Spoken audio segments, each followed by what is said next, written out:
Hi again, and welcome back to How to Be Miserable, videos on psychology and self-care, sometimes from a backward perspective, like today.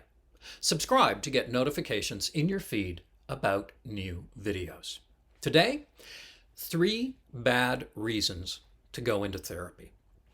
Let me start with some context. I'm a psychologist. I've been doing psychotherapy for several decades now, and a large part of my career has been spent training other mental health professionals how to conduct therapy as well. So I'm a big fan of psychotherapy, and I've seen it help many people make great strides in their lives. But not always. I think that people often go into therapy for reasons that don't work out all that well. It's fine to do, but the result can be unsatisfying.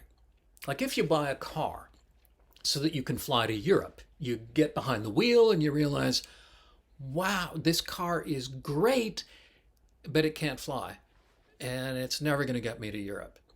There might be all kinds of good reasons to get this car. Flying me to Europe? Not one of them.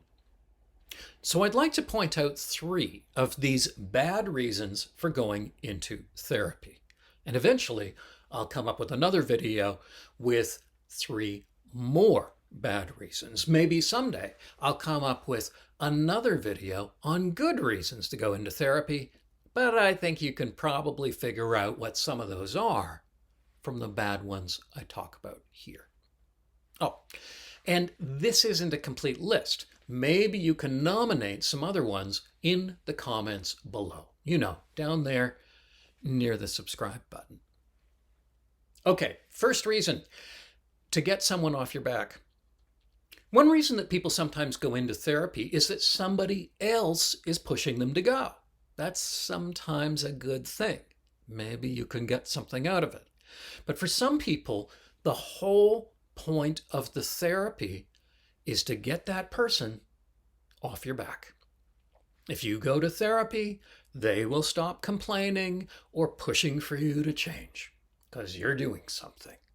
This is one of the big reasons that some partners go for couples counseling. Their spouse or partner wants them to change, and they want therapy to help bring that about. So the unwilling one says, fine, I'll go.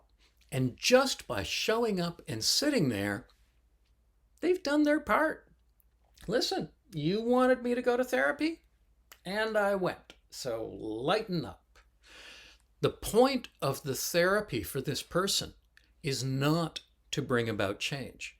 It's about shutting up their partner. If you're a regular viewer of this channel, you'll know that one of my interests is young adults who get stuck on the way to independent adulthood. They keep living the life of a middle teenager rather than moving forward with work or training or adult relationships or really much of anything involving adult life, including the fun stuff. Often the reason they come to therapy is that their parents are pushing them. So by coming, they've done their part. The point of the therapy, for them anyway, is to get mom or dad off their back so that they can keep on living exactly the way they have been. If nothing changes, therapy has done its job. And the therapist and the client can get completely mixed up with the therapist thinking that the point is to move forward and the client knowing the point is to avoid change. In this situation, the effective goal of the therapy is to keep the problem going, not change things for the better. And it often does exactly that. Second bad reason to go into therapy, to make the unbearable bearable. Some people go into therapy because absolutely horrendous things have happened in their lives. Too much for anyone to bear alone. And that is a perfectly good reason to seek therapy and get that support. But sometimes a person is living a life that predictably and naturally leads to misery. Maybe They have no friends. They eat nothing but junk food. They get drunk every afternoon and they watch Netflix all day long. And they're miserable, as anyone would be who lives that way. That's really how to have an unsatisfying life. What some people are hoping for from therapy is to figure out how to go on living exactly that way, but feel better about it. The goal isn't to give up drinking or to get more involved in life or to eat well or to see other people. It's to avoid all of those things and like it.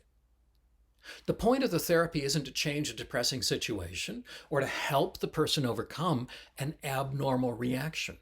Why not? Because there is no abnormal reaction. The goal is to change the absolutely normal reaction of unhappiness into an abnormal one, satisfaction. And it turns out that's actually pretty hard to do.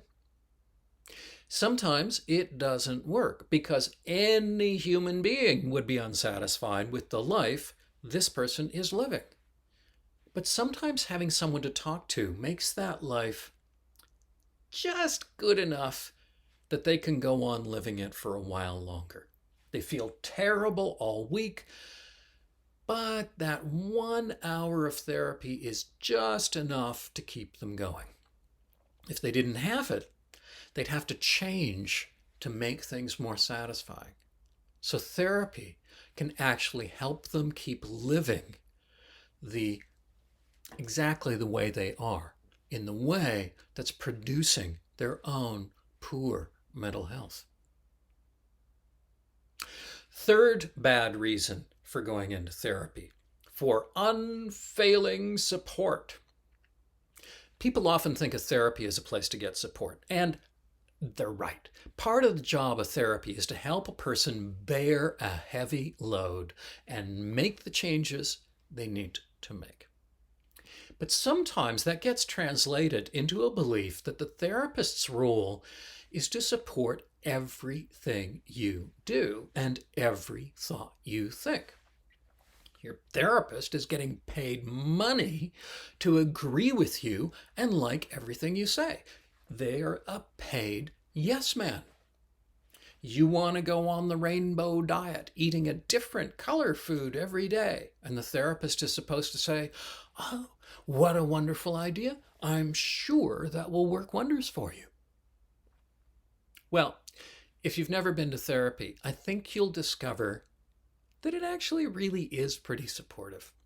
Therapists, we've seen it all, or most of it anyway. So we have a pretty broad view of things and aren't as critical as maybe, well, let's say your family is.